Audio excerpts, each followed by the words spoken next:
presentation today, this is how to get press if you're a startup. So let's talk about, and this is without spending a lot of time or a lot of money. Because if you're a startup, then you don't have much of either. You're cash poor, you're also poor when it comes to time, you're rushing around, you're doing as much as you can. And so the idea of sitting down with a PR firm and spending a lot of money on a PR firm, or the idea of taking a lot of time to create content and figure out the PR game, that's not what you want to be doing. You want to be developing your product. But here are some easy ways that you can use just a little bit of your time each week to get some PR, and this is free. This is just improvements on how you can pitch the media and get them to pick up on the stories that you have about your business. So that's a little bit about you, who this presentation is for. A little bit about my background. I am an entrepreneur. I've been running a digital marketing agency for the past 15 years, so I've been in your shoes. If you don't have enough time or money, I've been there. I know how that feels. I pitch the media on behalf of my clients. I pitch the media on behalf of myself and other projects I'm working on. And about 2.5 years ago, I got the opportunity to start writing for Forbes. And I wrote for Forbes for a while, and then I started picking up opportunities to write for other publications as well. So now I write for Forbes, Entrepreneur Magazine, Mashable, TechCrunch, VentureBeat, and a host of others. And so the stories and the tips that I'll be sharing today are drawn from my experiences receiving pitches from entrepreneurs like you who are trying to get me to write stories about their companies. And I get good pitches, and I get bad pitches. And I've learned from those, and I'll share those things with you today. So there are 5 main tips that I'm going to share today about how to get press for your business. And this might take you 15 minutes a week, might take you a little bit longer than that, but it won't take too much of your time. So before we get into this, one thing I want to emphasize is very few people do this right. So if you do this right, you're going to stand out from the crowd. And when you submit your pitch to journalists, they're going to notice it because it's going to be different from the normal types of pitches that they get, most of which are not very good. So before we jump into that or into these tips, let's define some terms here. There are 3 types of placement when it comes to getting published in the mainstream media. The first type of placement is the feature. So this is the feature article. So here's a TechCrunch article about Pinkoi. This is a Taiwan company, a Taiwan startup. And this is a TechCrunch article all about this company, Pinkoi. And this is the kind of feature you really want to get, or the kind of placement you really want to get, right? Because it's all about your company. Feels good, it boosts your ego, the investors love it. So you really like getting this type of placement. An easier type of placement to get is the mentions. So this is when there's an article that might not be about you. So here's an article about SoftBank.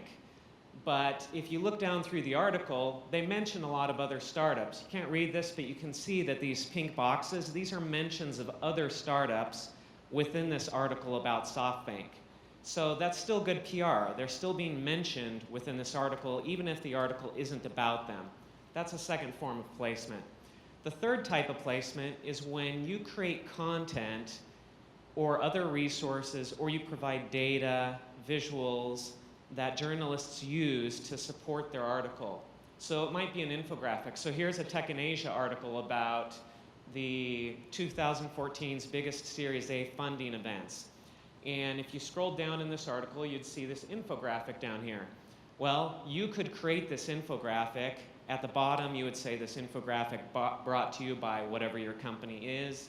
And you provide this content to journalists, and they love to put this stuff in articles. And that's another way that you can get your brand in these articles and you can get placement.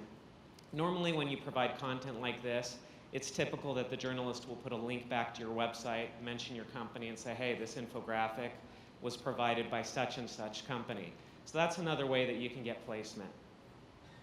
But let's talk about that feature article, because we're limited on time, and this is what everybody really wants. You want that feature article that's talking about your company, that's showing you off.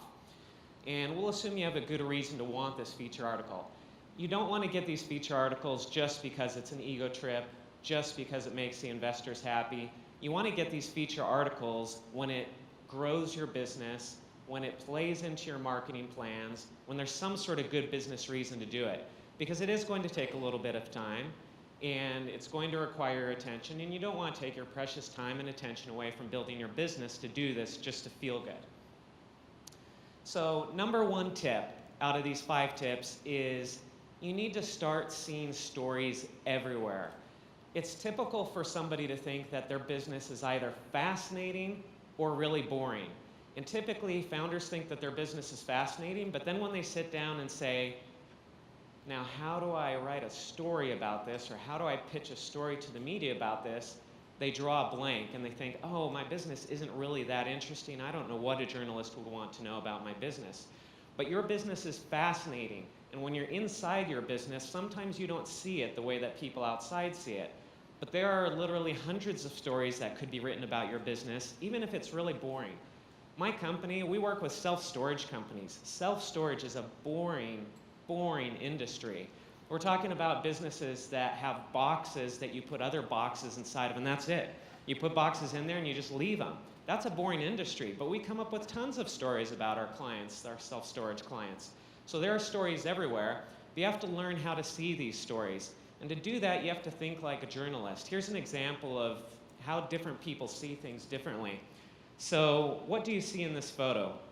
This is just down the street. This is coming to the conference here from my hotel. So this is the way that I walked. You might look at this and you're thinking, normal Taiwanese street. I see some cars. I see a sidewalk. I see some asphalt. I see an overpass. But I see something very different here from what you're seeing, I guarantee, except for maybe a few of you. But this is what I see when I look at this street. I see this because I'm a skater. I'm a skateboarder. I grew up skateboarding. So when I walk down a city street, I see things that people don't see. So I'm looking at this photo, and I'm looking at those yellow metal bars in front of those cars, and I'm thinking, gee, if those cars weren't there, I could approach those bars, and I could do a crooked grind and pop over those bars onto that sidewalk. Maybe it's a little rough. I might fall there. I'd have to be careful. That's what I see when I'm walking down the street. So I don't see a street. I see a skate spot. I see a skate park here. Now, there are stories everywhere, but to see the stories about your company, you need to think like a journalist. You need to learn to think like a journalist. And the way you start thinking like a journalist is you start to understand them, and you do that by reading their articles and trying to have empathy with the position of a journalist, thinking the way that they think, putting yourself in their shoes.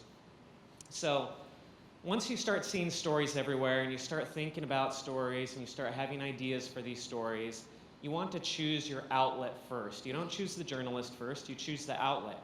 So TechCrunch is not Mashable, is not Forbes, is not Tech in Asia. All these outlets are different. Different outlets focus on different things. What TechCrunch is interested in is not the same thing that Mashable is interested in. So why would you go to a TechCrunch? Why would you go to a Mashable? Or what type of story would you take to these outlets? You need to read those outlets. You need to be familiar with them. Because if you go and you pitch an article that's appropriate for Forbes, but you're pitching it at TechCrunch, it's probably going to get rejected. There's a little bit of overlap, but each of these publications has their specialty. They have things that they like, and they have things that they don't like. So you might have a great story, but if you pitch it to the wrong outlet, they're going to reject it. And when they reject it, they're not going to tell you why they reject it. You're never going to get a response. You'll never know that it was really rejected, but you need to become familiar with the outlet. So figure out which outlet is most likely to pick up the story that you're interested in first. So second, then you choose your writer. You've chosen the outlet. Now you start looking at the writers and you say, okay, which writers at this outlet are going to be interested in my story? So one writer at TechCrunch might be interested in the type of company that you have. Another writer might not be. So you need to figure out which writers have written the stories that are similar to the type of story that you're pitching. Now, the worst time to pitch a writer is right after they've written the story that you want them to write about you. And unfortunately, that's the easiest time to spot them. So a lot of times what will happen is I'll write a story, I publish it, and the day after, I get 5 pitches from people saying, hey, I saw that you wrote this article yesterday about such and such. why don't you write the exact same article about me? And I'm thinking, well, I just wrote that article about somebody else yesterday. I don't want to write the same article twice in the same week. Maybe in a year, I could think about writing another article on the same topic. But the day after I just published that article is not the best time to pitch me to write that same article again about your company. So you need to follow these writers, become familiar with what they're interested in, and you need to kind of be able to guess and predict what they're going to be interested in before you pitch them. So choose your writer, make sure you know your writer, get to know them. So at this point, the question I always get asked is, well, how do I find these writers? How do I know who they are? How do I contact these writers? And let's get this out of the way really fast. Best place to find writers, Twitter. Twitter is a journalist's haven. This is where journalists hang out. This is where journalists communicate with each other. And it's often really easy to figure out what they're interested in and how to contact them here. So here are two journalists. They might actually be in the audience right now. They are here at MOSA. So you've got Kevin McSpadden, he's with E27. You've got Catherine Hsu, she's with TechCrunch. I met both of them last night, chatted with both of them. They're up on Twitter. Their email addresses are right there on Twitter, and you know who they write for. You can go look at their articles. You can see what they're interested or what type of writing they've done in the past. And there's their email address. It's easy for you to contact them. A lot of journalists want to make it easy for you to contact them. That's why they put their email addresses out there. So that's how you find journalists. Go to Twitter. So tip number 4, here are things to not do when you're constructing a pitch and talking to the media. So first, don't do the shotgun pitch. A shotgun is a gun that shoots out lots of tiny bullets, and you use a shotgun when you aren't really good with your aim, but you need to hit something. Or you're shooting after a bird that's flying all over the place, and it just makes it easier to hit things. Well, the shotgun pitch is when people take a pitch and they send it out to 200 journalists. When a journalist receives that type of pitch, they know it. If I see a pitch come in, I can tell within 1 second if that pitch was meant for me or if it was sent out to 200 other people. And if it was sent out to 200 other people, what's the likelihood that I'm going to write a story about that? It's 0, because I don't want to write a story that might be coming out from 5 or 10 other journalists at the exact same time. I want exclusivity. So if you're going to do a pitch, don't do the shotgun pitch, do a focused pitch. Send it to one person. Don't say that you're special. Of course you're special. We're all special. But when you say that you're special, it doesn't mean anything to a journalist for you to say, oh, my company's really great, and we're really special, and we're really exciting. Show the journalist that you're special. You've got a few seconds to attract the attention of a journalist with your email. You don't have time to tell them how great your company is. You need to show them how great your company is very, very quickly. Don't beg. Don't write them and say, we really need the help. We really need you to write a story about us. We're just about to raise funding. We're just about to close this deal. We really need a story. Begging won't get you anywhere with journalists. It makes you look desperate, and that's not an interesting story for journalists. They want to write about companies that are successful, confident. So when you beg, it eats away at that credibility. So don't beg. And don't make it about you. When you approach a journalist, and this goes for anything in life, when you're trying to get somebody to do something for you, make it about them. Show them how by writing a story about you, this is going to be good for them because you've got something fascinating that a lot of people are going to want to read. You've got a story that is of general interest to a lot of people. But understand that the journalists, they want people to read their work and they want to get credit for the stories they're writing. So if you can help the journalists see how they're going to look good by writing the story about you, they're going to be more interested. So don't make it about you, make it about the journalist. So tip number 5, do these things when you're pitching. So first, get to know the writer. Follow them on Twitter.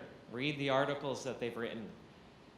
If you can, meet the journalist. The easiest way to meet a journalist is to email them and say, hey, I'm a young entrepreneur. I'm working for this startup. I don't know anything about PR. I'd love to buy you a cup of coffee and just get your advice on how to play this game. How do I do PR?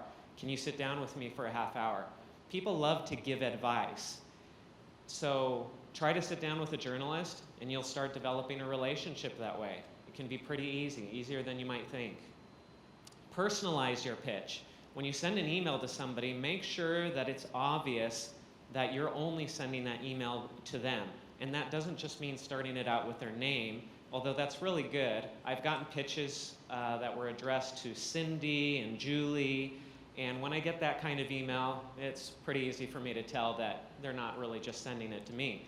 So go beyond just including the journalist's name, but include some details in that pitch that make it obvious that you know who that journalist is and what they do. I'll give some examples in just a minute. Offer something of value. Do you have interesting data? Do you have an infographic? Do you have something to offer the journalist to make that story more valuable and make it more shareable so it's going to get more attention? And keep it brief. Long emails don't get read, period. You want a very short pitch, and that means 1 or 2 sentences. If your email's more than 1 or 2 sentences, what happens is the journalist gets it and they think, oh, this is going to take me 5 or 10 minutes to read, and then I have to respond to it. I'll get to this later. And of course, when they mark it for follow-up, they never get back to that email. So you want to make it so that they see that email and they think, oh, I can just respond to this really quick in 30 seconds. So keep that email really short, and you have a better likelihood of getting a response. So here are some real pitches. These are examples. This is the wrong way to pitch. Now you can't read this, but you can see that this is a very formatted pitch. This is more of a press release type pitch. And they have a little bit of a customized intro on this, but I look at this and in half a second I know that this went out to 500 journalists, so it's one of those pitches that I'm not interested in looking at.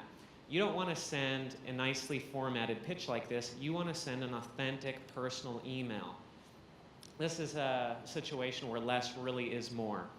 And I don't respond to press releases. The reason I don't respond to press releases is, again, like I said, they're not personalized. They're not just for me. They're not exclusive. So I don't respond to press releases. I don't know journalists who respond to press releases. I'm sure there's some out there, but it's really rare. So if you go hire a PR firm and they say, oh, we're going to issue a bunch of press releases for you, you might want to rethink that, because most journalists are ignoring these press releases. So here's a better way to pitch. So here's a pitch I got just this last week. Hi Josh, I've been following your writing for a while and thought you'd be interested in this story. Forbes would be our ideal outlet for this piece. Let me know what you think. Thanks. So that was the email, and then after that they had a story included in the email that they were pitching me on. So they showed me that they know me as a writer, because I said, hey, I've been following your writing, and they mentioned Forbes. So I'm reading this email, and I know that this person knows who I am because they're saying that I write for Forbes. You can't just guess at that. So I know that this isn't an automated email that went out to 200 people. So very quickly, they showed me that they know who I am.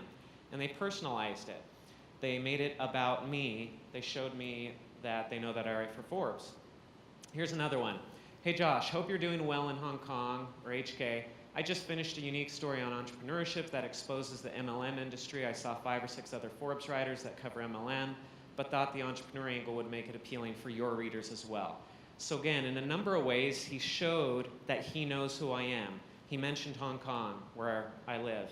He mentioned that I write about entrepreneurship. That shows me that he's actually read some of my articles.